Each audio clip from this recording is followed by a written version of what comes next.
ஆதியாகமத்தின் புஸ்தகம் 1ஆம் அதிகாரம் 28வது வசனம். பின்பு தேவன் அவர்களை நோக்கி, நீங்கள் பலுகி பெருகி பூமியை நிரப்பி அதை கீழ்ப்படுத்தி சமுத்திரத்தின் மச்சங்களையும் ஆகாயத்து பறவைகளையும் பூமியில் நடமாடுகிற சகல ஜீவ ஜந்துக்களையும் ஆண்டு கொள்ளுங்கள் என்று சொல்லி தேவன் அவர்களை, இது கர்த்தர் மனுஷன் மேல் வைத்ததான ஒரு தரிசனம், மனுஷன் மேலே வச்சதான ஒரு தரிசனம், அல்லது அவனுக்கு கொடுக்கப்பட்டதான கர்த்தர் மேல் அவன் மேலே வச்சதான ஒரு விஷன். இதுக்காக தான் தேவன் மனுஷனை உண்டாக்குகிறார். இந்த தரிசனத்தை கர்த்தர் என்ன செய்கிறார்? அவன் கையில் கொடுக்கிறார்.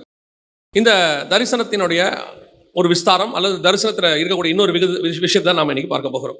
இப்போ உங்களை என்னையும் கர்த்தர் அழைச்சிருக்கிறார். நம்ம எல்லாருக்கும் தெரியும். வாசிங்க, வெளிப்படுத்தின விசேஷம் 1ஆம் அதிகாரம் 6வது வசனத்தை வாசிங்க. நம்மிடத்தில் அன்பு கூர்ந்து தமது இரத்தத்தினாலே நம்முடைய பாவங்களற நம்மை கழுவி தம்முடைய பிதாவாகிய தேவனுக்கு முன்பாக நம்மை ராஜாக்களும் ஆசாரியர்களுமாக்கின அவருக்கு மகிமையும் வல்லமையும் என்றென்றைக்கும் உண்டாயிருப்பதாக. ஆமென். பிதாவுக்கு முன்பதாக நீங்களும் நானும் ராஜாக்களும் ஆசாரியருமாய் மாறி இருக்கிறோம். ராஜாவும் ஆசாரியர் என்பது 2 வேலை. ராஜாவும் ஆசாரியர் என்பது 2 வேலை. ஆதாமுக்கு 2 வேலை கொடுக்கப்பட்டது. ஆதியாகமத்தின் புஸ்தகம் 2ஆம் அதிகாரம் 15வது வசனத்தை வாசிங்க. தேவனாகிய கர்த்தர் மனுஷனை ஏதேன் தோட்டத்தில் அழைத்துக் கொண்டு வந்து அதை பண்படுத்தவும் காக்கவும் வைத்தார். 2 வேலை கொடுக்கப்படுகிறது. நமக்கு 2 வேலை, ராஜாக்களும் ஆசாரி. இந்த 2 வேலையும் அந்த 2 வேலையும் ஒண்ணுதான். காக்கவும் அது ராஜாக்கள், பண்படுத்தவும் அது ஆசாரிய வேலை. தோட்டம் என்பது கர்த்தருடைய தோட்டம். கர்த்தருடைய தோட்டம் என்பது தேவனுடைய ஆலயத்தை குறிக்கும், நம்மளை குறிக்கும். ஏசாயா 5:2 எனக்கு மகா செழிப்பான மேட்டிலே ஒரு திராட்சை தோட்டம் உண்டு அப்படின்னு சொல்றாரு. அந்த தோட்டம் நம்மளை தான் குறிக்கிறது. அவர் திராட்சை செடி, நாம் கொடிகளாக இருக்கிறோம். இதெல்லாமே நமக்கு தெரிஞ்சது தான். அப்ப 2 வேலை இருக்கு. ஆனா இந்த 2 வேலையை கர்த்தர் கொடுக்கறதுக்கு முன்னாடி ஆதாமை பார்த்து சொல்றாரு, ஆண்டு கொள்ளுங்கள் அப்படின்னு சொல்றாரு. வேலை வேறு, ஆளுமை வேறு, அத்தாரிட்டி வேறு. இப்ப கர்த்தர் என்ன சொல்றாரு? அவனை பார்த்து ஒரு தரிசனம், அவனுக்கு ஒரு தரிசனம் கொடுக்கப்படுது. அந்த தரிசனத்துடைய காரியம் என்னவென்று சொன்னால், நீங்கள் பலுகி பெருகி பூமியை நிரப்பி அதை கீழ்ப்படுத்தி அதை ஆண்டு கொள்ளுங்கள் அப்படின்னு சொல்றார். இதே மாதிரி தான் நம்ம அத்தனை பேருக்கும் கர்த்தர் ஒரு தரிசனம் கொடுத்திருக்கிறார். ஒவ்வொருத்தருக்கும் அவங்க ஊழியத்தில், வாழ்க்கையில, ஆவிக்குரிய வாழ்க்கையில ஒரு தரிசனம் இருக்கு. நான் எப்பவும் விசுவாசிக்கிறது ஒண்ணு என்னன்னா, உங்களை யாரும் இங்கே கர்த்தர் விருதாவை கொண்டு வரவில்லை. உங்க அத்தனை பேரையுமே கர்த்தர் ஒரு நோக்கத்துக்காக தான் கொண்டு வந்திருக்கிறார். நான் சொல்லுவேன், இங்க உட்காந்துருக்க சின்ன பிள்ளையிலிருந்து வயதானவர்கள் வரைக்கும் யோசித்து பாருங்க. ஒரு சின்ன பையனை வச்சு கர்த்தர் எவ்வளவு பெரிய காரியங்கள் செய்யறார். நம்ம எல்லாரும் தெரியும், 30 வயசுல என்னென்னோ காரியங்களை செய்யறாங்க இப்பெல்லாம். ஸோ எந்த ஏஜ்ல யாரை வச்சு என்ன பண்ணணும்னு ஆண்டவருக்கு தெரியும்.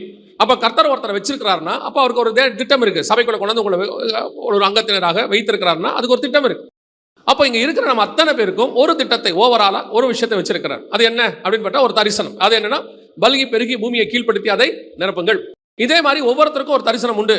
ஆபிரகாமுக்கு ஒரு தரிசனம் உண்டு. நான் காண்பிக்கிற தேசத்துக்கு நீ போ, அங்க உன்னை பெரிய ஜாதியாக்குவேன், பேரை பெருமைப்படுத்துவேன், ராஜாக்கள் ஆசாரி உன்னிடத்தில் ராஜாக்கள் தோன்றுவார்கள், அதெல்லாம் சொல்றார். அதே மாதிரி மோசேக்கு ஒரு திட்டம் உண்டு. நீ எகிப்துக்கு போ, பார்வோன் கைக்கு ஜனங்களை என்னையாக்கு, விடுதலையாக்கு அப்படின்னு சொல்றார். இந்த மாதிரி ஒவ்வொருத்தருக்கு ஒரு திட்டத்தை கர்த்தர் வச்சிருக்கிறார். அதே மாதிரி தான் உங்களுக்கு எனக்கு ஒரு திட்டம் இருக்கு. அது என்ன திட்டம்? வாசிங்க, மத்தேயு எழுதின சுவிசேஷம் 28ஆம் அதிகாரம் 19வது வசனம் வாசி. ஆகையால் நீங்கள் புறப்பட்டு போய் சகல ஜாதிகளையும் சீஷராக்கி பிதா குமாரன் பரிசுத்த ஆவியின் நாமத்திலே அவர்களுக்கு ஞான ஸ்நானம் கொடுத்து. இதான் தேவன் நம்ம மேல வச்சதான திட்டம். இப்போ ஆதாமுக்கு என்ன சொன்னாரோ, இப்போ நான் சொல்ற விஷயத்துல நல்லா கவனிங்க. எல்லாமே ஒரே கான்செப்டா தான் இருக்கும். ஆதாமை பார்த்து சொல்றாரு, பலுகி பெருகி பூமியை நிரப்பி கீழ்ப்படுத்தி. இப்போ நோவா பார்த்து கர்த்தர் சொல்றாரு, சமுத்திரத்தின் மச்சங்களையும் எல்லாவற்றையும் உங்களுக்கு கொடுத்தேன், நீங்கள் பலுகி பெருகி பூமியை என்ன செய்யுங்க, கீழ்ப்படுத்தி, அவைகள் உங்களுக்கு கொடுத்து பயம் உண்டாகும். ஆபிரகாமுக்கு சொல்றார், நீ கானானுக்கு போ, நீ நடக்கிற தேசத்தை நான் உனக்கு தருவேன், நீ வானத்து நட்சத்திரத்தை போலவும் கடற்கரை மணலை போலவும் பெருக பண்ணுவேன். அப்படியே ஒவ்வொரு விஷயத்துக்கு அதான் இருக்கும். விஷயம் ஒண்ணுதான், ஒரே ஒரு விஷயம் தான். அதோடைய கடைசி விஷயம் நம்ம கிட்ட இருக்கு. நீங்கள் புறப்பட்டு போய் சகல ஜாதிகளையும் சீஷராக்கி பிதா குமாரன் பரிசுத்த நாமத்தில் ஞானஸ்நானம் கொடுத்து நான் உங்களுக்கு கட்டளையிட்ட யாவையும் அவர்கள் கை கொள்ள முடியும் அவர்களுக்கு. இதான் கான்செப்ட், இவ்வளவுதான். அப்ப இந்த தரிசனம் நம்ம அத்தனை பேர் மேலேயும் இருக்கிறது. எப்படி ஆதாமுக்கு ஒரு தரிசனம் இருந்துச்சோ, எப்படி நோவாவுக்கு ஒன்று கொடுக்கப்பட்டதோ, எப்படி ஆபிரகாமுக்கு கொடுக்கப்பட்டதோ, அதே மாதிரி இயேசு கிறிஸ்து உங்களுக்கு எனக்கு தந்திருக்கிறார். இந்த தரிசனத்தை வாங்குவது என்பதுதான் முதலாவது நீங்கள் அறிய வேண்டியது. இந்த தரிசனம் எனக்கு இருக்குன்னு முதல்ல உங்களுக்கு தெரியணும். பொதுவாக இன்னைக்கு திருச்சபையினுடைய திட்டம் என்ன, அல்லது திருச்சபையுடைய சூழ்நிலை என்ன அப்படின்னு கேட்டீங்கன்னா, நான் ரட்சிக்கப்பட்டேன், சபைக்கு வரேன், என்னுடைய வேலை கிறிஸ்தவன் ஆயிட்டேன், நான் சர்ச்சில் இருக்கேன், அவ்வளவுதான். எப்போ வரைக்கும்? சாக்கிற வரைக்கும், வருக வர வரைக்கும். எதுக்காக கர்த்தர் எனக்கு கொண்டு வந்தாரு? எதுக்கு என்ன கர்த்தர் வேறு பிரிச்சாரு? என்ன தேவன் உண்டாக்கினதோட நோக்கம் என்ன அப்படின்னா, என் மேல என்ன இருக்குது? ஒரு தேவ திட்டம் இருக்கு. பலுகி பெருகி பூமியை நிரப்புங்கன்ற மாதிரி சகல ஜாதிகளும் சுவிசேஷம் சொல்லி என்ன ஆக்குங்க, சீஷர் ஆக்குங்க. அதான் திட்டம். இன்னைக்கு நாம் அதை செய்யறோமா? அந்த தரிசனம் நமக்கு இருக்கிறதா? தீர்க்க தரிசனம் இல்லாத இடத்தில் சபை என்னவாகும்? கெட்டு போகும், சீர்கெட்டு போகும். அதே மாதிரி தான் தரிசனம் இல்லாத விசுவாசியும் கெட்டு போகும். தரிசனம் இல்லாம உங்க வாழ்க்கை, ஆவிக்குரிய வாழ்க்கை ஓடிச்சுன்னா நீங்க எங்க போவீங்க? இப்ப நீங்க ஒரு கார் எடுக்கிறீங்க, கார் எடுத்து நாங்க இப்ப சென்னையில இருந்து புறப்பட்டு இங்க வரோம். வரும்போது கார் எடுத்துட்டு வரும்போது எங்களை யாராவது நடுவில் கேட்கறாங்க, எங்க பிரதர் போறீங்க அப்படின்னா, கொல்லங்கோடு போறேன் அப்படின்னு சொன்னாதான் அதுக்கு பேர் என்னது? நான் புறப்பட்ட அந்த பிரயாணத்துக்கு அர்த்தம் இருக்கிறது. ஒருத்தர் என்ன கேட்கிறாரு, எங்க பிரதர் போறீங்க? சும்மா வண்டி எடுத்துட்டு இப்படி போயிட்டே இருக்கிறேன். சும்மா எங்க போவீங்க? சும்மா தான் போயிட்டு இருக்கிறேன். அப்போ உங்களுக்கு எங்க போறீங்க தெரியாதா? ஒன்றும் தெரியாது, சும்மா அப்படியே போயிட்டே இருக்கிறேன். அந்த விஷன், நான் எங்க போறேங்கிற டெஸ்டினேஷன் எனக்கு தெரியணும். அதுதான் சரி. அது இல்லாத ஒரு ஆவிக்குரிய வாழ்க்கை எப்படி இருக்கும் அப்படின்னு கேட்டீங்கன்னா, எங்க போறோன்னே தெரியாது. சமுத்திரத்தின் மேல எப்படி கப்பல் போகுதோ அந்த மாதிரி தான் நம்ம போயிட்டே இருப்போம். அந்த கப்பலுக்கு ஒரு டெஸ்டினேஷன் இருக்கும், எங்க போகுதுன்னு. தெரியாத கப்பல் எங்க போகும்? எந்த கரையில வேணாலும் போய் இறங்கும். காத்தடிக்கிற பக்கம்லாம் போயிட்டு இருக்கோம். அதுதான் இன்னைக்கு ஆவிக்குரிய வாழ்க்கை நமக்கு இருக்கிற பிரச்சனை. ஆண்டவர் ஒரு காலகட்டம் வரைக்கும் உங்களை ரட்சித்து சபையில அந்த தரிசனத்தை கொடுக்குற வரைக்கும் உங்களுக்குள்ள போதிச்சுட்டே இருப்பார். அப்போ சபைக்கு வந்த உடனே உங்களுக்கு ஒன்று தெரியணும், ரட்சிக்கப்பட்ட உடனே உங்களுக்கு ஒன்று புரியணும். கர்த்தர் ஏதோ ஒரு திட்டத்தோடு தான் என்ன பண்ணியிருக்கிறார், என்ன கொண்டு வந்து வச்சிருக்கிறாரு. அது எனக்குள் இன்பில்ட்டாக எனக்குள்ள இருக்கு. அது இல்லாமல் நான் இல்லை. இன்னும் கொஞ்சம் நீங்க ஆழமா யோசிச்சீங்கன்னா, எரேமியாவை உண்டாக்கும் போதே கர்த்தர் சொல்றாரு, தாயின் கருவிலே உன்னை தெரிந்து கொண்டேன். தாவீது பிறக்கத்துக்கு முன்னாடியே சொல்றாரு, என் இருதயத்துக்கு ஏற்ற ஒருத்தன். சிம்சோன் பிறக்கத்துக்கு முன்னாடியே சொல்வாரு, உனக்கு ஒரு குமாரன் பிறப்பான். ஈசாக்குக்கு முன்னாடியே சொல்றாரு, நீ கர்ப்பவதியாகி உற்பவ காலத்தில் ஒரு குமாரனை பெறுவாய். யோவான் ஸ்நானகன் பிறக்கத்துக்கு முன்னாடியே சொல்றாரு, அடுத்த இதுல எலிசபெத் கர்ப்பம் தரிப்பாள். மரியாளுக்கு சொல்றாரு, இயேசு பிறக்கிறதுக்கு முன்னாடியே பரிசுத்தமானது உங்ககிட்ட உற்பத்தி ஆகும். ஒவ்வொரு பிள்ளையும் பிறக்கிறதுக்கு முன்னாடியே கர்த்தருக்கு ஒரு திட்டம் இருக்கு. மோசேக்கு இருக்கு, எத்தனை பேருக்கு இருக்கு? அதே மாதிரி தான் உங்களுக்கு எனக்கு இருக்கு. அப்ப தரிசனத்தோடு கூட ஓடுகிற விசுவாசி தான் ஆண்டவருக்கு முன்பாக கடைசி வரைக்கும் ஓட முடியும். எதற்காக நான் பிடிக்கப்பட்டேன், எதற்காக கர்த்தரிடத்தில் கொண்டு வரப்பட்டேன், என்ன நோக்கத்துக்காக கர்த்தரை அழைச்சிருக்கிறாரு அப்படிங்கிற தரிசனம் ஒன்று வேணும். அதை ஆண்டவர்கிட்ட வாங்கணும். ஏதோ சும்மா இருக்கிற இடத்துல இருப்போம், படுக்கிற இடத்துல படுப்போம், சாப்பிட்ற இடத்துல சாப்பிடுவோம், கால் போன போக்கில் போவோம் அப்படின்னா, ஆனால் நீங்களும் நானும் விருதாவாய் சிலம்பம் பண்ணவில்லை. உங்களுக்கு எனக்கு கர்த்தர் ஒரு மகா பெரிய திட்டத்தை வச்சிருக்கிறார், ஹெவன்லி பிளான். எங்கேயோ என்னைக்கோ யூதர்களுக்கு விடுதலை வரணும், கொண்டு போய் எஸ்தர் உள்ள உட்கார வைக்கிறார். எஸ்தர் எதுக்கு வந்தாங்க, அங்க கொண்டு வந்து எதுக்கு உட்கார வைக்கப்பட்டாங்க? மொர்தெக்காய் எதுக்கு அந்த வாசல்ல உட்கார்ந்து இருக்கிறான்? எல்லாத்துக்கும் திட்டம் இருக்குது. கர்த்தர் அதை பிளான் பண்ணி கொண்டு போவார் ஒவ்வொன்றுக்கு பின்னாடியும். அதை தான் நாங்கள் இப்பொழுது எங்களுடைய ஊழியத்தின் பாதையில பார்ப்போம். ஒவ்வொரு காரியத்தில் போகும்போது கர்த்தர் சில காரியங்களை செய்வார். சிலர் கொண்டு வந்து இணைப்பாரு, சில இடத்துல கொண்டு போய் வைப்பாரு. எதற்காக அங்க வைக்கிறாரு, எதுக்கு அங்க போக சொல்றாரு? அந்த தரிசனம் உங்களுக்கு இல்ல. நீங்க உங்களுக்கு ஏதோ ஊழியத்தை நல்ல சௌகரியமா பண்ணணும், இப்படி பண்ணணும், அப்படி பண்ணணும்னா அந்த வாய்ப்பு கிடைக்காது. அதனாலதான் எப்பவுமே நாங்க கேட்கறது, எவ்வளவு சர்ச்சு, எவ்வளவு பெரிய சர்ச்சு, எவ்வளவு பேர் வருவாங்க, அதெல்லாம் எங்களுக்கு முக்கியமே இல்லை. ஊழியம் இருக்கா, நடத்துவாங்களா, ஒழுங்கா பண்ணுவாங்களா, அவ்வளவுதான் எங்களுக்கு தேவை. அப்ப அங்க கர்த்தர் கொண்டு போறாருன்னா அந்த இடத்துல கர்த்தரோட திட்டம் இருக்குன்னு அர்த்தம். இந்த தரிசனம் நமக்கு வேணும். கர்த்தர் என்னை அழைத்ததுக்கு பின்னாடி ஏதோ ஒரு தரிசனம் இருக்கு, ஏதோ ஒரு காரணம் இருக்கு. அந்த காரணத்துல நான் ஓடிட்டே இருக்கணும். பல நேரத்துல நம்ம சபைக்குள்ள இந்த தூணு 4 தூணு இருக்கு, ஒரு 10 தூணு 8 தூணு இருக்கு. இந்த தூணு சும்மா இருக்குன்னு யாராவது சொல்ல முடியுமா? இந்த தூணு கட்ட நாள்ல இருந்து இந்த 8 தூணு இங்கதாங்க இருக்குது, அது ஒருத்துக்கு பிரயோஜனம் இல்லைங்க. யாரா 2 பேர் சொல்லுவாங்க, சாஞ்சி உட்காரத்துக்கு வசதியா இருக்குதுங்க, மற்றபடி இந்த தூணுக்கு ஒரு பிரயோஜனம் இல்லை. ஆண்டவர் சொல்வாரு, இந்த மொத்த கட்டடமே இந்த தூணால் தான் நிக்குது. ஆமா தானே? இந்த 4 தூணால் தான் மொத்த கட்டடம் நிக்குது. அப்போ ஒரு தூணுக்கு கூட இங்க பர்பஸ் இருக்குது. நீங்க எதுக்கு இருக்கிறீங்க? உங்களை எதுக்காக கர்த்தர் வச்சிருக்கிறார் சர்ச்சில்? அப்போ உங்களுக்கு தெரியணும், என்னை கொண்டு பரலோகத்துக்கு ஒரு பெரிய திட்டம் இருக்கு. அந்த திட்டத்துக்கு பின்னாடி நான் இருக்கிறேன். அப்ப எனக்கு அந்த திட்டம் தெரிஞ்சாதான் நான் அதுல ஓட முடியும். அந்த தரிசனம் எனக்கு தெரியணும்ல. இப்போ ஆபிரகாமை கூப்பிட்டு உன்னை பெரிய ஜாதியாக்குவேன், கானானுக்கு போ அப்படின்னு சொன்ன உடனே கானானுக்குள்ள வரும்போது ஆபிரகாமுக்கு தெரியணும் எனக்கு என்ன தரிசனம்னு. அப்ப இவங்களுக்கு ஒரு விஷன் இருந்துச்சுல, ஒரு தரிசனம் இருக்குல்ல. 24வது வசனத்துல மோசே குறித்து சொல்லுது, 24-25ல, இனி வரும் பலன் மேல் நோக்கமாகி தேவ ஜனங்களோடு கூட துன்பத்தை அனுபவிக்க தெரிந்து கொண்டான். அந்த விஷன், தரிசனம், எதற்காக என்னை கர்த்தர் பிடிச்சிருக்கிறாரு, என்னை கொண்டு என்ன செய்ய போறாரு அப்படிங்கிறதான ஒரு வெளிப்பாடு வேணும். அதை கர்த்தர்கிட்ட இருந்து வாங்கணும். அதை வாங்கினாதான் உங்களால ஓடவே முடியும். அந்த தரிசனம் இல்லாம ஓடவே முடியாது. நீங்க நினைச்சுக்கலாம், ஆவிக்குரிய வாழ்க்கையில 25 வருஷம் 30 வருஷம் சர்ச்சுக்குள்ள இருக்கிறோம், நாங்க வந்துட்டு தான் இருக்கிறோம், என்னவோ இருக்கு அப்படின்னு சொன்னீங்கன்னா உங்க ஆவிக்குரிய வாழ்க்கையில ஒரு தொய்வு வரும், அல்லது ஒரு விதமான அசதித்தன்மை வரும். அதற்கு பிறகு ஏதோ கடமைக்கு சர்ச்சுக்கு வந்துட்டு போவீங்க. ஏன் என்ன ஆண்டவர் வச்சிருக்காருன்னு தெரியாம அதை நீங்க செய்ய மாட்டீங்க. அதனாலதான் ஒவ்வொரு இடத்திலையும் வேதாகமத்தில் இருக்கிற பரிசுத்தவான்களை பாருங்க, அவங்க என்ன செய்வாங்கன்னா அந்த தரிசனத்தை கேட்டு வாங்கிப்பாங்க. அந்த தரிசனம் கிடைச்சிடும். இப்போ யோசேப்புக்கு அந்த தரிசனம் கிடைச்சிருச்சு. ஆண்டவர் என்ன ஒரு காரியம் செய்ய போறாரு அப்படின்னு தெரிஞ்சிருச்சு. அதனாலதான் யோசேப்பை குறித்து வேதவசனம் சொல்லுது, எபிரேயர் 11ல, அவன் விசுவாசத்தினாலே தன் எலும்புகளை குறித்து கட்டளையிட்டான் அப்படின்னு இருக்குது. அப்படிதான் இருக்குது, எலும்புகளை குறித்து கட்டளையிட்டான். அப்படின்னா என்ன அர்த்தம்? ஒரு நாள் வரும், இது விடுதலை ஆகும். ஆனால் கிறிஸ்துவை பற்றின காரியம் அவனுக்கு வெளிப்பாடு வருது. யோசேப்புக்கு கிறிஸ்துவை பற்றின வெளிப்பாடு. அவங்க எல்லாரும் பாருங்க கிறிஸ்துவை குறித்து அப்படின்னு இருக்கும். நம்ம எல்லாருக்கும் என்ன தெரியுது? இயேசு கிறிஸ்துன்னா அவர் இப்போ வந்தவர் 2000 வருஷத்துக்கு முன்னாடி, மோசே 4000 வருஷம் பழைய ஏற்பாடு நியாயப்பிரமாணம். அப்ப அவனுக்கு இயேசுவை பத்தி தெரியுமா அப்படின்னு கேட்டீங்கன்னா அவனுக்கு ஒரு தரிசனம் இருக்கு. பின்னாடி கிறிஸ்து வருவார், கிறிஸ்துவின் ராஜ்யம் வரும், அந்த ராஜ்யத்தில் நான் இருக்கணும், அந்த ராஜ்யத்துக்காக நான் இப்பொழுது பாடு அனுபவிக்கிறேன். அதனாலதான் அவனால தைரியமா சொல்ல முடியுது, உங்கள் மத்தியில் இருந்து ஒரு தீர்க்கதரிசியை கர்த்தர் எழுப்புவார்னு அவர் சொல்றார். அப்ப யோசிச்சு பாருங்க, இந்த தரிசனம் தான் உங்களை ஓட வைக்கும். இந்த தரிசனம் தான் உங்களை முடிவு பண்ணி நிக்க வைக்கும். அதை பார்த்துக்கிட்டு தான் ஓடணும். தூரத்தில் அவைகளை கண்டு நம்பி அணைத்து கொண்டு விசுவாசத்தோடு கூட மரித்தார்கள். இந்த தரிசனம் உங்களுக்கு இருக்கா? கர்த்தர் வெளிப்பாடு கொடுத்திருக்கிறாரா? எதுக்காக என்ன கொண்டதான இருக்குதா? சிலர்லாம் எதுக்கு என்ன வச்சிருக்கிறார் ஆண்டவர் அப்படின்னு ஒரு தாட் வந்துருச்சுனாலே ஏன் இருக்கணும்னு தோணும். எதுக்குன்னு உங்களுக்கு தெரியாட்டி ஏன்ற வார்த்தை வந்துடும். எதுக்குன்னு உங்களுக்கு தோணிச்சுன்னா ஏங்கிற கேள்வியே வராது. கர்த்தர் என்ன எதுக்காக செலக்ட் பண்ண உங்களுக்கு தெரிஞ்சிருச்சுன்னா ஏன் இங்க இருக்கிறங்கிற வார்த்தை உங்களுக்கு வராது. அப்போ முதலாவதாக நீங்கள் தெரிந்து கொள்ள வேண்டியது, ஆண்டவர் என்ன பண்ண வச்சிருக்கிறாரு? ஒரு தரிசனத்தோட வச்சிருக்கிறார். அந்த தரிசனம் என்ன? திருப்பி வாசிங்க. ஆதியாகமம் 1:26 திருப்பி வாசிங்க பார்ப்போம். பின்பு தேவன் அவர்களை நோக்கி, நீங்கள் பலுகி பெருகி பூமியை நிரப்பி அதை கீழ்ப்படுத்தி சமுத்திரத்தின் மச்சங்களையும். முதலாவது சொன்னது என்னது? பலுகி பெருகி. அப்ப பலுகி பெருகினா என்ன? எப்படி பலுகி பெருகணும்? பலுகி பெருகிறதுனா என்ன? வாசிங்க. மல்கியா 2:15 வாசி. அவர் ஒருவனை அல்லவா படைத்தார், ஆவி அவரிடத்தில் பரிபூரணமாயிருந்ததே, பின்ன ஏன் ஒருவனை படைத்தார்? தேவ பக்தியுள்ள சந்ததியை பெரும்படிதானே. ஆகையால் ஒருவனும் தன் இளவயதின் மனைவிக்கு துரோகம் பண்ணாதபடிக்கு உங்கள் ஆவியை குறித்து எச்சரிக்கையாயிருங்கள். பலுகி பெருகிறது எப்படி பெருகணும்? தேவ பக்தி உள்ள சந்ததி பெருகி பெருகணும். சும்மா பலுகி பெருக கூடாது. தேவ பக்தி உள்ள சந்ததி பெருகி பெருகணும். எதுக்கு ஆதாம் உன்னை உருவாக்குன? தேவ பக்தி உள்ள சந்ததியை பெரும்படி. இப்ப எனக்கு தரிசனம் இருக்கு. அந்த தரிசனத்தினுடையதான விஷயம் என்ன அப்படின்னு கேட்டீங்கன்னா திருப்பி நீங்க வாசிங்க. 28 மத்திய 28:19 வாசிங்க.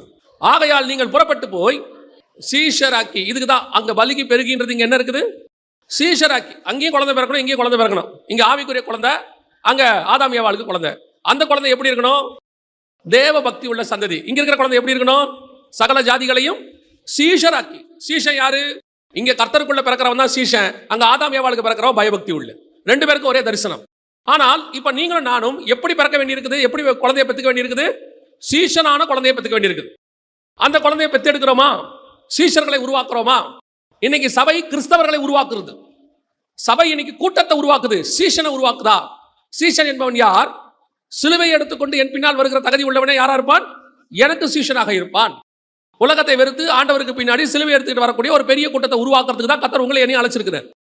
இந்த குழந்தையை பெற்றெடுக்கணும். இந்த குழந்தை தான் பலுகி பெருகணும். இன்னைக்கு நாம என்ன பண்ணிட்டு இருக்கிறோம் அப்படின்னு கேட்டீங்கன்னா, பலுகி பெருகி நிரப்புறோம். சர்ச்சு விசுவாசியால நிரம்புது. ஆனா அந்த விசுவாசி சீஷரா இருக்குதான்றதா கேள்வி. ஒரு காலத்துல சர்ச்சுக்குள்ள வர அத்தனை பேரும் சீஷரானார்கள். சர்ச்சு சீஷனை உருவாக்குறவனா இருக்கணும். சபை விசுவாசியை உருவாக்க கூடாது. யார் சீஷன்? விசுவாசி எல்லாம் சீஷன் அல்ல. விசுவாசி சீஷனாய் மாறணும். சபை என்பது விசுவாசிகளுக்கான இடம் அல்ல, விசுவாசிக்கான ஆரம்ப இடம். உள்ள வந்து விசுவாசி என்னவாகணும்? சீஷன் ஆகணும். சீஷன் என்னவாகணும்? ஊழியக்காரனை வெளியே போகணும். அதான் சபைக்கான இடம். சபைக்கு வசனத்துக்கு வந்து கர்த்தருக்காக ஜீவனை கொடுக்கிறவன். தோமா அழகா ஒரு வார்த்தை சொல்லுவார். லாசரு மரித்தோர் வந்து எழுப்புறதுக்கு இயேசு போவாரு. போகிறதுக்கு முன்னாடி ஆண்டவர் கூப்பிடுவார். அப்ப கூப்பிடும் போது இவங்க சொல்லுவாங்க, ஆண்டவரே அவங்க நம்மளை கல்லறிய பார்த்தாங்களப்பா அப்படின்னு சொல்லுவாங்க. சொன்ன உடனே இயேசு சொல்லுவாரு, வாங்க போவோம் அப்படின்னு சொன்ன உடனே தோமா ஒரு வார்த்தை சொல்லுவாரு, வாருங்கள் அவரோடு கூட சாகும்படி போவோம். இவெல்லாம் யார் தெரியுமில்ல? தெளிவா தெரியுது, அங்க போனா கல்லெறிஞ்சு கொல்லுவாங்கன்னு தெரியுது. அவனும் சொல்றான், இப்பதான் நம்மளை கொல்ல பார்த்திருக்காங்க, அந்த ஊருக்கு நம்ம திருப்பி போறாமே, நித்திரை பண்ண அவன் எழுந்திரிச்சுவான், அவனை எழுப்புறதுக்கு இவ்வளவு தூரம் போகணுமா அப்படின்னு அவர் சொல்றாரு. இல்ல அவன் செத்துட்டான் அப்படிங்கிறார். உடனே அவன் சொல்றான், இல்ல அங்க போனா சாவடிச்சிருவாங்க நம்மள. அவர் சொல்றாரு, வாங்க போலாம் அப்படின்ட்டு கிளம்பிட்டாரு. வேற ஒன்றும் செய்ய முடியாது. சீஷங்கிறவன் எப்படிப்பட்டவனா இருப்பான் தெரியுமா? குருவை தொடர்கிற யாவரும் எப்படி இருப்பாங்களா? குரு போல இருப்பார்களாம். குருவை தொடர்கிற சீஷர்கள் எப்படி இருப்பாங்க? குரு போல. அவர் சொல்றாரு, போலாம் வாங்க. இவன் சொல்றான், கூட போனா செத்து போவோம். நான் போறேன், நானும் வரேன். செத்து போவேன், கூட சாவும். புறப்பட்டோம்ல அவர் கூட சிலுவை எடுத்துக்கிட்டு. உண்மையான சீஷனுடைய சுபாவம் அது. இயேசுக்காக ஜீவனை கொடுக்கிறவன் தான் சீஷன். இன்னைக்கு சபைக்கு வரதெல்லாம் விசுவாசி. விசுவாசிக்காக நீங்கள் சபையில் இருக்க வேண்டிய அவசியம் இல்லை. விசுவாசி சீஷனாக மாறணும், அடுத்த இடத்துக்கு போகணும். அதுதான் வசனம் சொல்லுது, தேவ பக்தி உள்ள சந்ததியை பெறும்படி. அப்படி உருவாக்குற சீஷர்களை உருவாக்க முடியாது கர்த்தர் அனுப்புனார். இன்னைக்கு சபையில பிரச்சனை எங்க இருக்கு அப்படின்னு கேட்டீங்கன்னா, சீஷனாக்குற இடத்துல நம்ம இல்ல. கடைசி வரைக்கும் விசுவாசியை நல்ல விசுவாசியா வச்சுக்கிறோம். சொல்லும் போதே அவங்க என்ன சொல்றாங்க? நல்ல விசுவாசி. எங்களுக்கு 200 விசுவாசி இருக்காங்க, 300 விசுவாசி இருக்காங்க. எத்தனை சீஷன் இருக்கான் கேட்டு பாருங்க. சீஷர்களுடைய கவலையே இப்ப இல்ல. நமக்கு சீஷர் ஆகணுங்கிற எண்ணமும் இல்ல. அதனால சபை என்ன ஆகுது? தேவ பக்தி உள்ள சந்ததியில பெருகல. சபைக்குள்ள எல்லாம் இருக்கிறான். காயினும் இருக்கிறான், ஆபேலும் இருக்கிறான். ஆபேல் யாரு?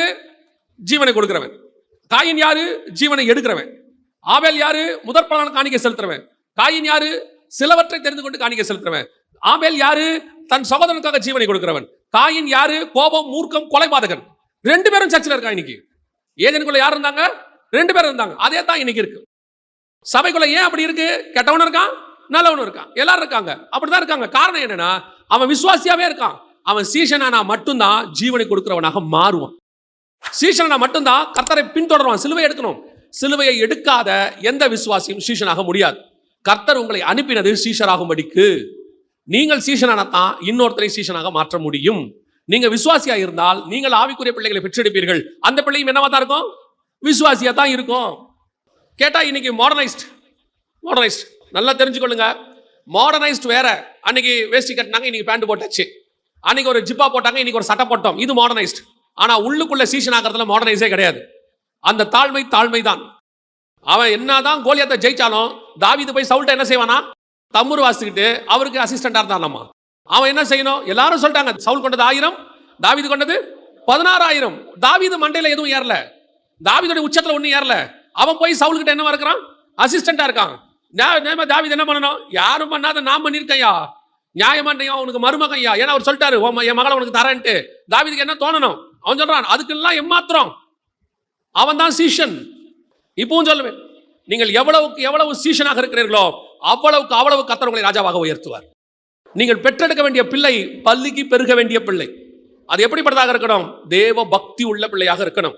இன்னைக்கு சீஷனாகிற இடத்துக்கு சபை வரணும். விசுவாசிகளுக்கு சொல்லுகிறேன், நீங்கள் ஒரு வருகை தாமதித்தால், ஒரு நல்ல ஊழியக்காரனை உருவாக வேண்டும் என்றால், ஒரு தலைமுறையை நன்றாக உருவாக்க வேண்டும் என்றால், நீங்கள் நல்ல சீஷனாக இருக்க வேண்டும். நீங்கள் சிலுவையை சுமக்கிறவங்களாக இருக்கணும். போய் சீஷன்களை பத்தி பைபிள்ல படிங்க. டிசைபிள்ஷிப்னு தனி பாடமே இருக்கு, படிச்சு பாருங்க. அது வந்தாதான் இது வரும். இல்லைன்னா மண்டையில் எங்கேயோ ஓரத்தில் கொஞ்சம் இருக்கும், பெருமைகள் இருக்கும், கொஞ்சம் கோபம் இருக்கும், மூர்க்கம் இருக்கும், அல்லது ஒரு விதமான எண்ணங்கள் ஓடிட்டு இருக்கும். படிச்ச பெருமை அல்லது பண பெருமை, ஊர் பெருமை எல்லாம் கொஞ்சம் இருக்கும். எல்லாம் உடைக்கணும், அத்தனையும் உடைக்கணும். இயேசு கிறிஸ்து எல்லாத்தையும் உடைச்சு தாழ்மையின் ரூபம் எடுத்து முடிவு பரியந்தம், சிலுவையின் முடிவு பரியந்தம் தன்னை தாழ்த்தினார். அடிமையின் ரூபம் எடுத்து இயேசு கிறிஸ்துவே அப்படி ஒரு சூழ்நிலை தன்னை சீஷனாக காட்டுறார் பாருங்களேன். பிரதான ஆசாரியர், ராஜாதி ராஜா, யூதராஜ சிங்கம், சர்வ வல்லமை உள்ள தேவன், பிறக்கும் போதே அவர் கர்த்தர். இவ்வளவு இருக்கிறவருக்கு இவ்வளவு தாழ்மை இருக்குது. அதனால எவ்வளவு தன்னை தாழ்த்தினாரோ அவ்வளவு தேவன் அவர் என்ன பண்ணானா? உயர்த்தினார் அவரை. அதே மாதிரிதான் தேவன் உங்களையும் உயர்த்துவார். நீங்கள் பெற்றெடுக்க வேண்டிய மிக முக்கியமான பிள்ளை தேவ பக்தி உள்ள சந்ததி. அதைத்தான் புதிய ஏற்பாட்டில் ஆண்டவர் சொல்றாரு, போய் சகல ஜாதிகளுக்கு என்ன பண்ணுங்க? சுவிசேஷம் அறிவித்து அவர்களை என்ன வாக்கணும்? சீஷராக்கி. இது இரண்டாவது. சரி, இப்போ எனக்கு அந்த டாஸ்க் கொடுத்துட்டாரு. இப்ப திருப்பி வாசிங்க, ஆதியாகமம் 1:28 வாசிங்க. பின்பு தேவன் அவர்களை நோக்கி, நீங்கள் பலுகி பெருகி பூமியை நிரப்பி அதை கீழ்ப்படுத்தி சமுத்திரத்தின் மச்சங்களையும் ஆகாயத்து பறவைகளையும் பூமியில் நடமாடுகிற சகல ஜீவ ஜந்துக்களையும் ஆண்டு கொள்ளுங்கள் என்று சொல்லி தேவன் அவர்களை பலுகி பெருக சொல்லிட்டாரு. தரிசனம் கிடைச்சிருச்சு. அது என்ன தரிசனங்கிறதையும் சொல்லிட்டாரு, ஊழியத்தையும் சொல்லிட்டாரு, என்ன ஊழியம்னு சொல்லிட்டாரு. சில நேரத்தில் கர்த்தர் ஊழியம்னு கூப்பிட்டுருவார், என்ன ஊழியங்கிறத அப்புறம் சொல்லுவார். தாவீதை வர சொல்லிவிட்டார், யுத்த காலத்துக்கு கூப்பிட்டு வந்துட்டார். ஆனா அங்க வந்த பிறகுதான் அவன் ராஜாவாகிறதுக்கான வேலை தொடங்கும். அதே மாதிரி தான் கர்த்தர் கூப்பிட்டுவார். சிலருக்கு முன்னாடியே சொல்றதும் இருக்கு. தாயின் கருவில் உருவாகும் போதே எரேமியாவை தீர்க்கதரிசியாய் முன்குறித்தேன்னு சொல்லிட்டார். அதுவும் இருக்கு. தாவீது பிறக்கிறதுக்கு முன்னாடி ராஜாவாக குறிச்சிட்டாரு. ஆனா அதே நேரத்துல இப்போ யோவானோ அல்லது பேதுருவோ அவங்க மீன் பிடிச்சிட்டு இருக்காங்க. அவங்க அப்போஸ்தலர்கள் அல்ல. ஒரு இடத்துல அவங்க என்ன அழைக்கப்பட்டாங்க. அழைக்கப்பட்டவர்களுக்கு கர்த்தர் என்னன்னு கூப்பிட்டாரு? அப்போஸ்தலர்கள் பேர் வச்சார். சில நேரத்துல அழைப்பு சொல்லி இதுதான் அழைப்புன்னு கூப்பிடுறதும் இருக்கு. தரிசனத்தை சொல்லி இந்த தரிசனத்துக்கு தான் உன்னை கூப்பிட்டேன், இதான் உன் ஊழியம் கர்த்தர் கன்ஃபார்ம் பண்ணி கூப்பிடுறதும் இருக்கு. சில நேரத்தில் வர வச்சுட்டு என்ன ஊழியன்னு சொல்வார். இப்போ 2 பார்ட் முடிஞ்சிருச்சு. ஒன்னு அழைப்பு கொடுத்தாச்சு, இப்போ பலுகி பெருகி சீஷனாக்கணுங்கிற அந்த தரிசனம் கிடைச்சிருச்சு. ஆனால் அதை செய்யறதுக்கு ஆண்டவர் இன்னொரு காரியத்தை செய்யணும்.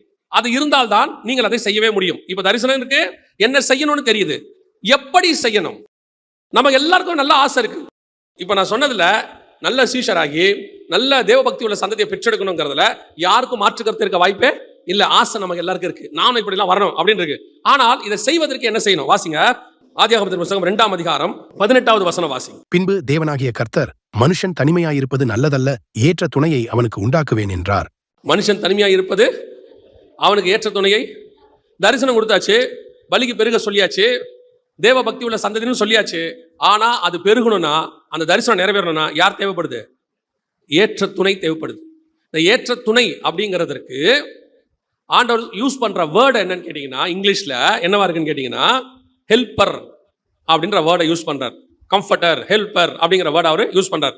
இதே வேர்டை இப்ப புதிய ஏற்பாட்டில் நீங்கள் போய் சகல ஜாதிகளுக்கு சுவிசேஷம் சொல்லி எல்லாம் சொல்லணும்ல, சீஷராக்கணும்ல, அதுக்கு ஆண்டவர் சொல்ற வார்த்தை என்ன? வாசிங்க, அப்போஸ்தலர் நடபடிகள் 1ஆம் அதிகாரம் 8வது வசனம் வாசிங்க. பரிசுத்தாவி உங்களிடத்தில் வரும்போது நீங்கள் பெலனடைந்து எருசலேமிலும் யூதேயா முழுவதிலும் சமாரியாவிலும் பூமியின் கடைசி பரியந்தமும் எனக்கு சாட்சிகளாயிருப்பீர்கள் என்றார். இப்ப இந்த வசனம் நிறைவேறணும்னா, நீங்கள் போய் சகல ஜாதிகளையும் சீஷராக்கணும்னா இயேசு திருப்பி சொல்றாரு, நீங்கள் போய் எருசலேமிலே தங்கி இருங்க, பரிசுத்த ஆவி உங்களிடத்துல வருவார். அவர் வந்து என்ன செய்வாரு? உங்களை பலப்படுத்துவாரு, நிரப்புவாரு, நீங்கள் சாட்சிகளா இருப்பீர்கள். நீங்கள் சாட்சிகளா இருக்கும்போது அவர்கள் என்ன ஆவாங்க? ஜனங்கள் சீஷர்களா மாறுவாங்க. அது எப்படிங்க சொல்றீங்க அப்படின்னு கேட்டா, அதே அப்போஸ்தலர் 2ஆம் அதிகாரம் திருப்புங்க. அந்த இடத்துல பேதுரு சொல்ற ஒரு வார்த்தையை கவனிங்க. 32வது வசனம் வாசிங்க. 2:32. இந்த இயேசுவை தேவன் எழுப்பினார், இதற்கு நாங்கள் எல்லாரும் சாட்சிகளாயிருக்கிறோம். இவங்க சாட்சியா இருக்கணும்னா யார் வரணும்? பரிசுத்த ஆவி வரணும். இப்போ இவங்க சாட்சியா இருக்கணும்னா பரிசுத்த ஆவி வரணும். அவர் வந்த உடனே இவங்க என்ன ஆயிட்டாங்க? ஏன்னா அதுக்கு முன்னாடி வரைக்கும் இவங்க போய் பிரசங்கம் பண்றதுக்கு தைரியம் இல்ல, யாருக்கிட்டையும் போய் சொல்றதுக்கு என்ன இல்ல, தைரியம் இல்ல, பயம், கதவை சாத்திட்டு உட்கார்ந்திருக்காங்க. இப்போ ஆவியானவர் வந்தார். வந்த உடனே பேதுருக்கு ஒரு தைரியம் வருகிறது. எழுந்திருச்சு தன்னை சாட்சியாய் நிறுத்துகிறார். பாருங்க, நீங்க இயேசுவை ஜீவாதிபதியை கொலை செய்தீர்கள், பிதாவாகிய தேவன் அவரை உயிரோடு கூட எழுப்பினார், அதற்கு நாங்கள் சாட்சிகளாய் இருக்கிறோம். அன்றைய தினம் எத்தனை பேர் ரட்சிக்கப்பட்டான்? அவ்வளவுதான் விஷயமே. ஆதாமுக்கு தரிசனம், தேவபக்தி உள்ள சந்ததியை பெற்றெடுக்கணும். அந்த தீர்க்க தரிசனம், அந்த தரிசனம் நிறைவேறணும்னா ஏவாள் வரணும். வந்து 2 பேரும் சேர்ந்தா அந்த சந்ததி பிறக்கும். இங்க சபை இருக்கு, சீஷர்கள் இருக்கிறாங்க. இவங்க தேவபக்தி உள்ள சந்ததி சீஷர்களை கொண்டு வரணும், ஆண்டவருக்குள்ள பிறக்கணும். அப்படின்னா இவங்களுக்கு யார் வேணும்? பரிசுத்த ஆவியானவர் வேணும். ஆதாமும் ஏவாளும் சேர்ந்தா அங்க தேவபக்தி உள்ள சந்ததி பிறக்கும். இங்க நீங்களும் பரிசுத்த ஆவியானவர் சேர்ந்தா சீஷர்கள் பிறப்பார்கள். அவ்வளவுதான் விஷயமே. அப்போ உங்களுக்கு தெரியணும், எனக்குள்ள என்னதான் கர்த்தர் கொடுத்தாலும் உன்னதத்திலிருந்து பலன் என்மேல் நிழலாடினால்தான் எனக்குள்ள இருந்து பரிசுத்தமானது பிறக்கும். இன்னைக்கு சபை யாரை கொண்டு நடத்தப்படுகிறது? உங்கள் ஊழியம் யாரை கொண்டு இருக்கு? நீங்கள் யார் மூலமாக ஊழியம் பண்ணுகிறீர்கள், அல்லது யார் மூலமா பேசுறீங்க? நிறைய பேருக்கு என்ன தெரியுமா ஆதங்கம்? எல்லாம் செய்யறோங்க, ஆனா ரிசல்ட் இல்ல. எல்லாம் பண்றோம், ஆனா என்ன இல்ல? ரிசல்ட் இல்ல. கணவன் மனைவியும் சேர்ந்தாச்சு, கல்யாணம் பண்ணியாச்சு, 3 வருஷம் ஆனாலும் குழந்தை இல்ல, 4 வருஷம் ஆனாலும் குழந்தை இல்ல. இப்போ 3 வகையான பிரச்சனை இதுல இருக்கு. குழந்தை இல்லைங்கிறதுக்கு 3 வகையான பிரச்சனை இருக்கு. முதல் பிரச்சனை, கணவன்கிட்ட குறை இருக்குன்னு சொல்லுவாங்க. மெடிக்கலி என்ன இருக்குது? கணவன்கிட்ட குறை இருக்கு. 2வது பிரச்சனை, மனைவி கிட்ட குறை இருக்குன்னு சொல்லுவாங்க. சரியா? 3வது பிரச்சனை, 2 பேர்கிட்ட எந்த குறையுமே இல்லைங்க, ஆனா ஏன் குழந்தை பிறகுலன்னு தெரியல. இருக்குதானே? அப்படியும் இருக்குல்ல. 2 பேருக்கும் மெடிக்கல் டெஸ்ட் எடுத்தாச்சு, ஆனா 2 பேருக்கு என்ன இல்ல? குறையே இல்ல, நல்லா தான் இருக்காங்க, ஆனா என்னன்னு தெரியல, குழந்தை இல்ல. இப்போ இந்த 3 பிரச்சனையை அப்படியே இங்க கொண்டாங்க. இப்போ பரிசுத்த ஆவியானவர் மரியாள் மேல் நிழலாடினார், சபை மேல பரிசுத்த ஆவியானவர் அசைவாடுகிறார். அசைவாடும் போது ஒண்ணு கணவன் மேல குறை இருக்கணும், பரிசுத்த ஆவிகிட்ட என்ன இருக்கணும்? குறை இருக்கணும். அது இருந்தா குழந்தை பிறக்காது. ஆனா பரிசுத்த ஆவிகிட்ட என்ன கிடையாது? குறை கிடையாது. சோ பிரச்சனை இல்லை. அப்ப 2வது ஆப்ஷன் என்ன? மனைவி கிட்ட குறை இருக்கணும். மனைவி கிட்ட குறை இருக்குன்னா சபை அல்லது ஊழியம் அல்லது நாம குறையா இருந்தா நம்மை கொண்டு ஆவியானவரால நிழலாட முடியுதே ஒழிய, ஆனா என்ன கொண்டு வர முடியல? ஆத்துமா பிறக்க முடியல, சீஷர்கள் உருவாக்க முடியல. அப்ப இங்க தெரிஞ்சுக்க வேண்டிய உபதேசம் என்னன்னா, எனக்குள் ஆவியானவர் இருக்கிறார், பரிசுத்த ஆவியின் அபிஷேகத்தை பெற்றிருக்கிறேன். நிறைய பேர் அதான் சொல்றாங்க, ஊழியம் ஆவினோட தான் ஊழியம் பண்றேன். ஆனால் இங்க ஏதோ ஒண்ணு இருக்கு, அதை நீங்க ஆராயணும். உட்கார்ந்து நம்மை நாமே நிதானித்து ஆராயணும். இங்க என்னுடைய ஊழியத்துல எங்கிட்ட என்ன பிரச்சனைன்னு பார்க்கணும். எனக்கு ஒரு காரியம் வாக்குத்தத்தம் ஆண்டவர் பண்றாரு, நீ பலிக்கு பெருகுவேன்னு சொல்றாரு, ஆனால் என் மூலமா ஏன் அது நடக்கல? பல நேரங்கள்ல உங்களுக்கு கர்த்தர் வாக்குத்தத்தம் பண்றாரு, ஜனவரி மாசம் 1ஆம் தேதி, பிப்ரவரி மாசம் 1ஆம் தேதி, இல்ல உங்க தனிப்பட்ட முறையில் உங்களுக்கு வாக்கு பண்றாரு. ஆனால் அந்த வாக்கு தத்தம் நடக்குதா? அந்த வாக்கு தத்தம் நிறைவேறிச்சா? சொல்லிட்டே இருக்கிறோம், கர்த்தர் சொன்னாருங்க நடக்கல, கர்த்தர் சொன்னாருங்க நடக்கல, ஆண்டவர் சொல்லி இருக்கிறாரு ஏன் நடக்கல அப்படின்னு கேட்டா, கணவன்கிட்ட பிரச்சனையே இல்ல, சொன்ன வாக்கு தத்தத்தை சொன்ன ஆண்டவர்கிட்ட ப்ராப்ளம் இல்ல, உங்களுக்குள்ள இருக்கிற ஆவியானவர்கிட்ட பிரச்சனை இல்ல. ஆனால் இங்க வேற ஒரு பிரச்சனை இருக்கு. இங்க எப்படி மனைவி கிட்ட பிரச்சனை வருமோ அதே மாதிரி சபை நமக்கிட்ட ஆண்டவருக்கு கொஞ்சம் பிரச்சனை இருக்கு. அதனால இந்த பரிசுத்தாவின் வல்லமை இறங்கியும் இங்க என்ன வர மாட்டேங்குது? இங்க என்ன வரல பாருங்க. இயேசுநாதர் கூட 12 பேர் இருக்கிறாங்க. இந்த 11 பேருக்கு இயேசு கூட இருக்கிறதுனால பலிக்கு பெருக முடியுது, இவங்களால எல்லாம் செய்ய முடியுது. ஆனால் ஒருத்தனுக்கிட்ட பணத்தாசை இருக்கு, பொருளாசை இருக்கு, ஒரு கன்னிங்னஸ் இருக்கு, அவனால அடுத்த இடத்துக்கு என்ன செய்ய முடியல? போக முடியல. நாண்டு கொண்டு செத்தான். அவன் மூலமாக ஒரு சந்ததியோ, அவன் மூலமாக ஒரு நிருபமோ எதுவுமே வரல, எதுவுமே வரல. காரணம் என்ன? ஆவியானவர் எல்லாருக்கும் பொது. இப்ப ஆவியானவர் 5ஆம் அதிகாரத்துல போய் பாருங்க, 5ஆம் அதிகாரத்துல போய் பாருங்க, அப்போஸ்தலர் படிக்கல. ஆவியானவர் அந்த காலத்துல எல்லார் மேலயும் ஊற்றப்பட்டார், சபை பெருகுச்சு, எல்லாம் இருக்கு.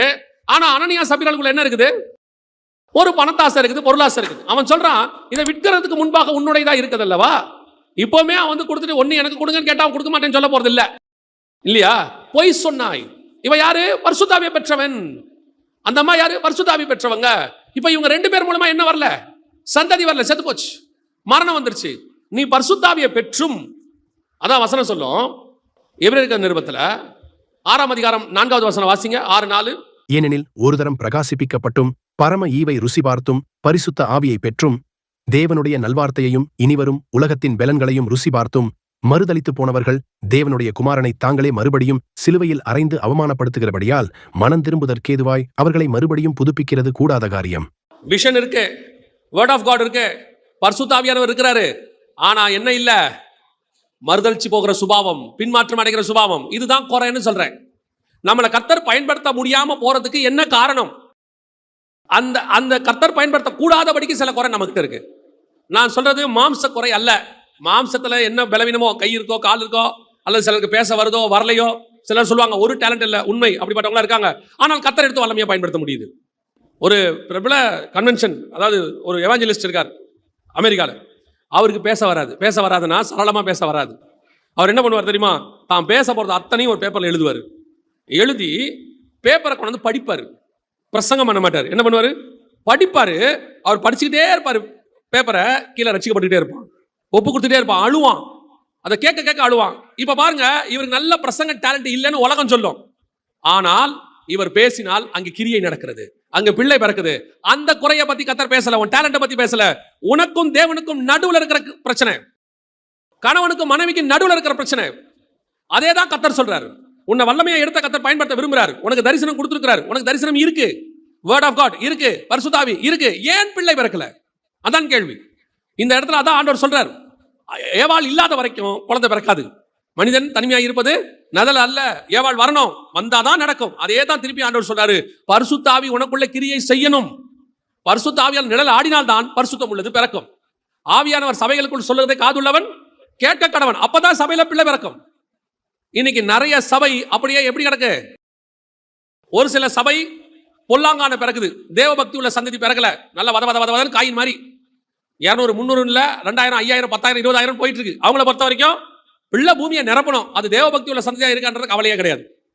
ஆனா இங்க இன்னொரு குரூப் இருக்கு, தேவ பக்தி உள்ள சந்ததி பிறக்குது, ஆனா குழந்தையே பிறக்க மாட்டேங்குது. ஒரு குரூப்புக்கு எல்லாம் கரெக்டா தாங்க இருக்கு, ஆனா ஊழியத்துல ஒரு கனி இல்ல, ஊழியத்துல ஒரு பலன் இல்ல. அப்படின்னா இங்க எங்கேயோ ஒரு குறை இருக்குது. அந்த குழந்தை ஃபார்ம் ஆகாம இருக்கிறதுக்கு ஏதோ ஒரு ப்ராப்ளம் இருக்கு. இங்க கணவன்கிட்ட பிரச்சனையே இல்ல, பரிசுத்த ஆவியானவர்கிட்ட ப்ராப்ளமே இல்ல, நம்ம கிட்ட தான் ஏதோ பிரச்சனை இருக்கு. இதை உட்காந்து என்ன செய்யணும்? சரி பண்ணணும். ஒரு காரியங்கள் சொல்லுவாங்க, பொதுவாக சொல்லுவாங்க, நல்ல ஆக்டிவா பிள்ளை பிறக்கணும்னா கணவனும் மனைவியும் அந்யோன்யமா இருந்தால் தான் ஆக்டிவா என்ன செய்யுமா? பிள்ளை பிறக்கும். கணவனும் மனைவியும் சண்டை போட்டுக்கிட்டு, அல்லது மனைவி அந்த பேரு காலத்துல ரொம்ப துக்கத்தோட துயரத்தோட இருந்தாங்கன்னா பிள்ளை மந்தமா பிறக்குமா? அவங்க நிறைய சொல்லுவாங்க. அந்த மெடிக்கலி நீங்க பாத்தீங்கன்னா, பிள்ளை வயிற்றுல இருக்கும்போது நல்ல சந்தோஷமான செய்திகளை மட்டும் தான் என்ன செய்யணும்? கேட்கணும்னு சொல்லுவாங்க. சிலர்லாம் உட்காந்து டிவி பார்ப்பாங்களாம் குழந்தை இருக்கும்போது. அப்போ இஸ்ரேல்ல ஒரு காரியம் இருக்கான், என்ன சொல்லுவாங்களாம், கன்சீவ் ஆனதுலேருந்து குழந்தை பிறக்கிற வரைக்கும் டிவி பார்க்கக்கூடாதுன்னு சொல்றவங்களாம் இருக்கிறாங்களா. ஏன்னா டிவியில் ஏதாவது பேய் அந்த மாதிரிலாம் காட்டுவாங்க, பேய் படம்லாம் பார்த்துட்டாங்கன்னா அது வந்து பிள்ளையை பாதிக்குமா, வயிற்றுல பிள்ளை துள்ளுமா. இப்போ மரியாள் போய் வாழ்த்துதல் சொன்ன உடனே வயிற்றுல உள்ள பிள்ளை துள்ளிட்டு இருக்குல்ல, அந்த மாதிரி டிவியில் நீங்க எதையாவது பார்க்கும்போது அந்த பிள்ளை என்ன செய்யுமா? பயப்படுமா. உள்ள ஹாரர் சவுண்டு அல்லது ரொம்ப சவுண்டு கேட்கும்போது பயப்படுமா. அதான் டாக்டர்ஸ் என்ன சொல்றாங்களா, பிள்ளைக்கு நல்லா மைல்டு மியூசிக் போடுங்க, பிள்ளை நல்லா வளரும்னு. இது உலக பிரகாரமாக அதே காரியத்தை தான் சொல்றோம்.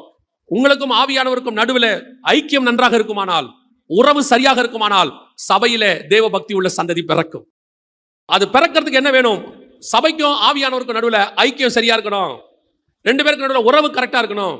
ஆவியானவர் இருக்கிறாரா? முதல்ல இங்க ஏவாள் இல்ல. அதனால ஆண்டவர் ஒரு தடவைக்கு 2 தடவை சொல்றாரு, ஆதாமுக்கோ ஏற்ற துணை இன்னும் உண்டாகவில்லை. இன்னும் சபையில ஏற்ற துணை இல்ல. அப்படி இல்லைங்க, நாங்க அந்நிய பாஷை பேசுறோம், ஆவியானவர் ஆவியில நிறைகிறோம், அந்நிய பாஷெல்லாம் பேசுறோம். ஆண்டவர் சொல்றாரு, அதெல்லாம் சரிதான். கணவன் வராரு, மளிகை சாமான் வாங்கி போடுறாரு, பிள்ளைகளுக்கு ஃபீஸ் கட்டுறாரு, எல்லாம் செய்யறாரு. வெளியிருந்து பாக்குறவன் சொல்றான், அந்த மனுஷன் நல்ல மனுஷங்க, எல்லாம் வாங்கி போட்டிருக்காரு. ஆனா கணவன் மனைவி பேசவே மாட்டாங்க. வீட்டுக்குள்ள இருக்கிற சண்டை யாருக்குமே தெரியாது. 2 பேரும் பேசிக்க மாட்டாங்க. எல்லாம் வாங்கி போட்டுருவாரு, பணங்கள் நல்லா கொடுத்துருவாரு, அந்த அம்மா பிள்ளைகளை பார்த்துக்கோ, இவரும் பார்த்துப்பாரு. ஆனா 2 பேரும் பேச மாட்டாங்க.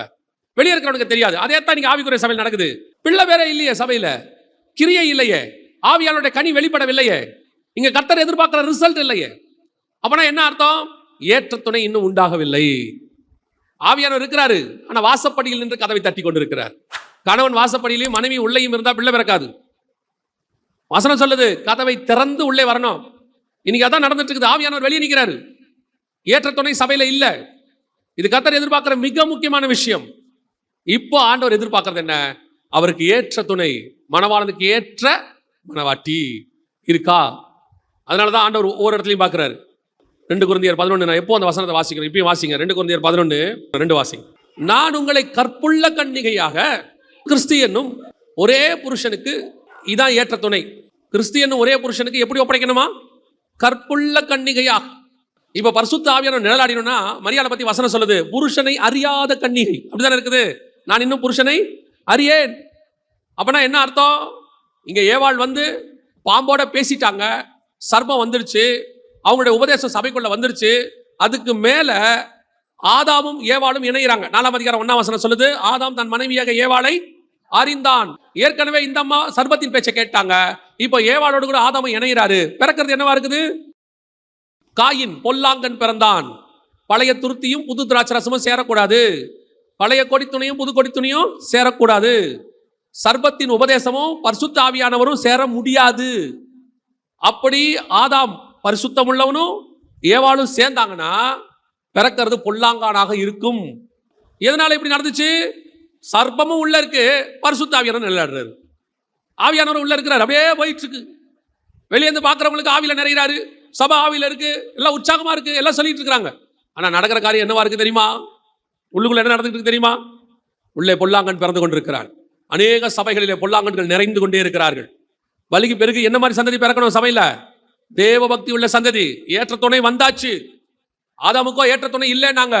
தேவன் வந்து, இயேசு கிறிஸ்து வந்து, நான் உங்களுக்கு ஏற்ற துணை தேற்றவாளனை அனுப்புவேன், கம்ஃபர்டர், ஹெல்பர் அனுப்புவேன், அனுப்பிட்டாரு. ஏற்ற துணை வந்தாச்சு. இப்போ பலிக்கு பெருகணும் இல்ல. ஆனா இங்க என்ன பெருகுது? பொல்லாங்கன் பெருகிட்டு இருக்கிறானே. அப்ப சபை தரிசனம் இருக்கு, பரிசுத்த ஆவியானவர் இருக்கு, வசனம் இருக்கு. ஆனா பிறக்கிறது சீஷனா பிறக்கல. எதா பிறக்குது? பொல்லாங்கன் பிறந்துகிட்டு இருக்குது. அப்போ கர்த்தர் உங்க மேல வச்ச தரிசனம் வேஸ்ட். கர்த்தர் உங்களை அழைச்ச அழைப்பு வேஸ்ட்.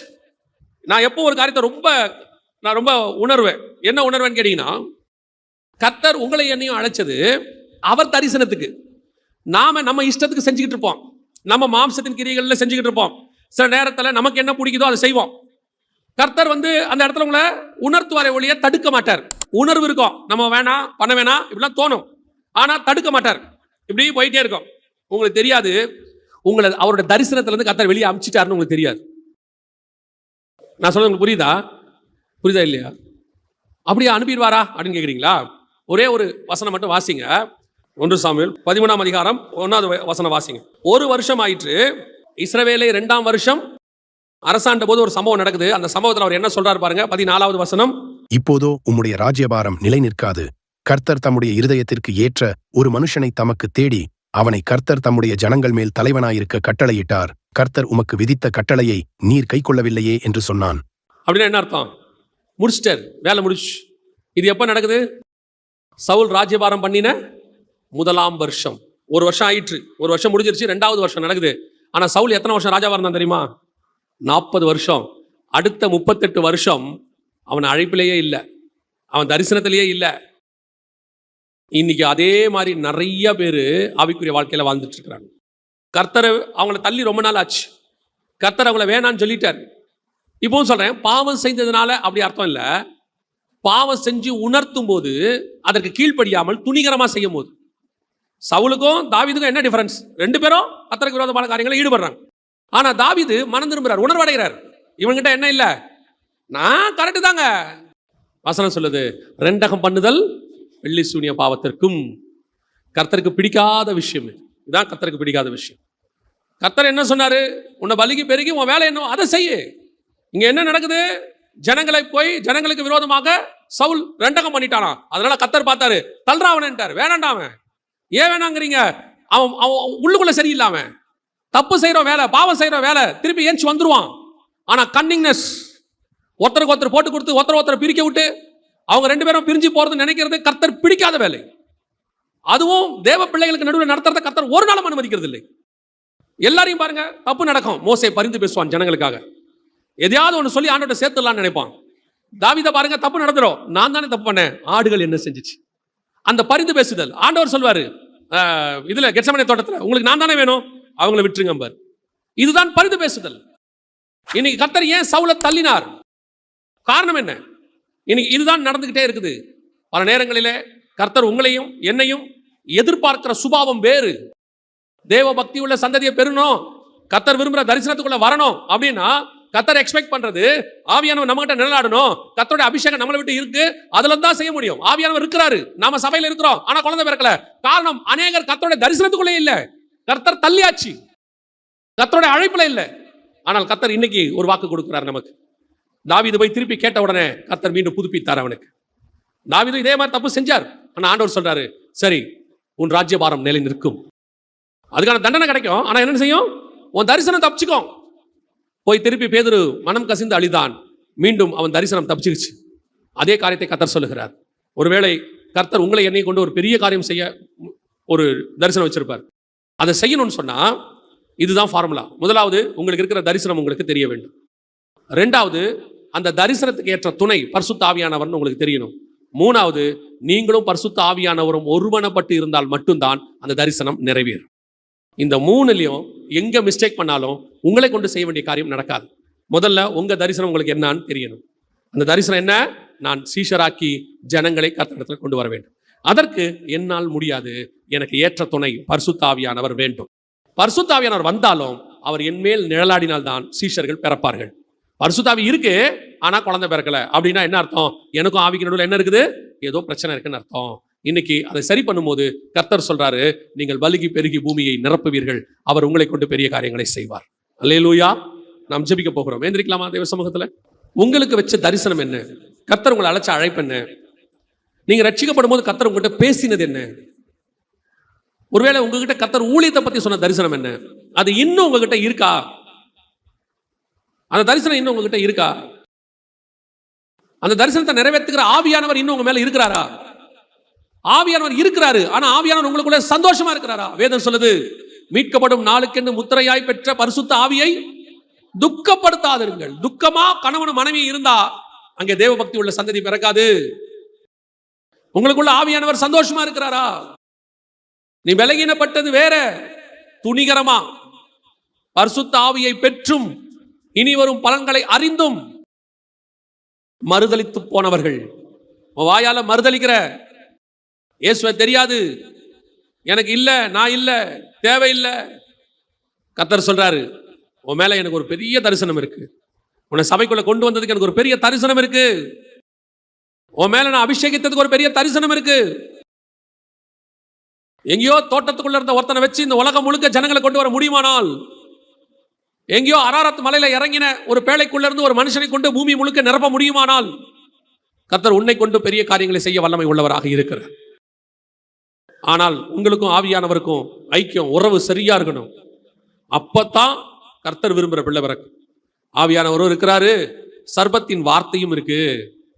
ஆதாமும் இருக்கிறாரு, சர்வமும் வந்துட்டு போச்சு அப்படின்னா உன் மூலமாய் பிறக்கிறது பொல்லாங்கானாக இருக்கும். சபை பொல்லாங்கானால் நிரப்பக்கூடாது. 5000 10,000 50,000 பேர் சர்ச்சில் இருக்கிறது முக்கியம் இல்லை. அது காயினா ஆபேலான்னு பார்க்கணும். 50,000 காயின் இருந்து பிரயோஜனம் இல்லை. 50 பேர் இருந்தாலும் அது ஆபேலாக இருக்கணும்.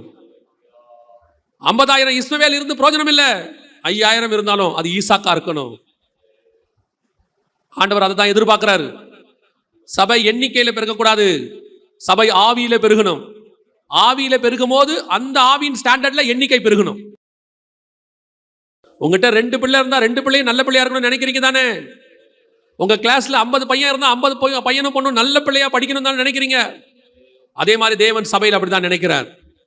எனக்கு சபைக்குள்ள இருக்கிறது எல்லாமே தேவ பக்தி உள்ள சந்ததியாக இருக்க வேண்டும். ஒப்பு கொடுப்போமா? ஆண்டவரே, என்னை கொண்டு என்ன செய்ய நினைக்கிறீரோ அதை செய்யுங்கப்பா. அதற்கு நான் தடையா இருக்க மாட்டேன் ஆண்டவரே. என்னை முழுவதுமாய் உம்மிடத்தில் அர்ப்பணிக்கிறேன் ஆண்டவரே, முழுவதுமாய் அர்ப்பணிக்கிறேன். சர்பத்தின் வார்த்தைக்கு நான் செவிசாய்க்க மாட்டேன் ஆண்டவரே. முழுவதுமா நீர் விரும்புகிறபடி ஒப்பு கொடுப்போமா? கரம் உயர்த்தி ஆண்டவர்கிட்ட கண்களை மூடி, ஆண்டவரே, நீர் என்னை தோட்டத்துக்குள் கொண்டு வந்ததுக்கு ஒரு முகாந்திரம் உண்டு. ஏற்ற துணையாகிய பரிசுத்த ஆவியானவரை எனக்கு தந்ததுக்கு ஒரு முகாந்திரம் உண்டு. என் மூலமாக சீஷர்களை நீர் பெற்றெடுக்க விரும்புகிறதுக்காய் ஸ்தோத்திரம். நீர் வரும் அளவும் ஆண்டவரே, நீர் வரும் அளவும் நாங்கள் பிள்ளை பேர் நிற்காதபடி கர்த்தர் பாதுகாத்துக் கொள்வீராக. எங்கள் சபை ஆவியிலே பலப்பட்ட சபையாக, தேவ பக்தி உள்ள சந்ததியை பெற்றெடுக்கிற சபையாக மாறட்டும். மகிமை உள்ள கரத்தில் எங்களை தாழ்த்துகிறோம் எங்கள் ஆண்டவர் இயேசு கிறிஸ்துவின் நாமத்தில் பிதாவே.